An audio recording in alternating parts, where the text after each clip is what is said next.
Astrologiyaya görə 5 bürcün nümayəndələri hazırladıkları yeməklərlə hər kəsin qəlbini fəth edir, süfrəni əsl bayrama çevirirlər. Onlar üçün yemək sadəcə qidalanma deyil, ruh qatılan bir sənətdir. Astrobürc TV musavat.com istinadən xəbər verir, sözü gedən 5 bürcü təqdim edir. Buğa bürcü, 20 aprel, 20 may.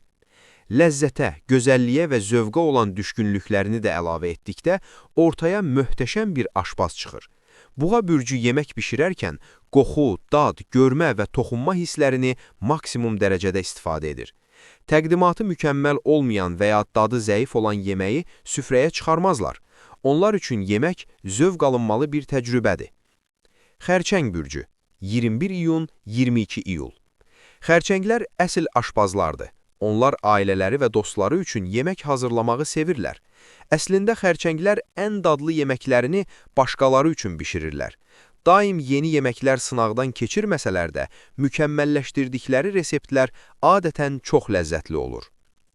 Tərəzi bürcü, 23 sentyabr, 22 oktyabr. Tərəzi bürcünün nümayəndələri yeni dadlar kəşf etməyi sevdikləri üçün yaxşı aşpaz sayılırlar. Qaydalara riayət etmələri xüsusilə şirniyyat və soba yeməklərində uğur qazanmalarına kömək edir. Bununla yanaşı, reseptləri zamanla uyğunlaşdırmaq bacarıqları da var. Tərəzilərin bu qədər yaxşı yemək bişirməsinin başqa bir səbəbi isə səhvlərindən dərs çıxarmalarıdır.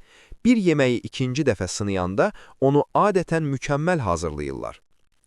Əkizlər bürcü, 21 may, 20 iyun. Əkizlər üçün yemək ünsiyyət üçün də əla bir vasitədir. Ləzzətli yeməkləri sevirlər. Dünyanın müxtəlif mətbəxlərindən ədviyyatlar və məhsullar istifadə edirlər. Əkizlər bürcünün əsas gücü hansı dadların bir-birini tamamladığını bilmələridir. Başqa mədəniyyətlərin yeməklərini araşdırmağı sevirlər. Oğlaq bürcü, 22 dekabr, 19 yanvar. Yemək bişirmək Oğlaq bürcü üçün rahatlıq gətirən bir fəaliyyətdir. Soğan doğramaq, göyərti yumaq və ya mətbəxdəki adi işlər belə onlara zövq verir. Xüsusilə keçmişdə yaxşı nəticə aldıqları reseptlər üçün zəhmətli işlərdən çəkinmirlər. Bir yeməyi ikinci dəfə sınayanda onu adətən mükəmməl hazırlayırlar.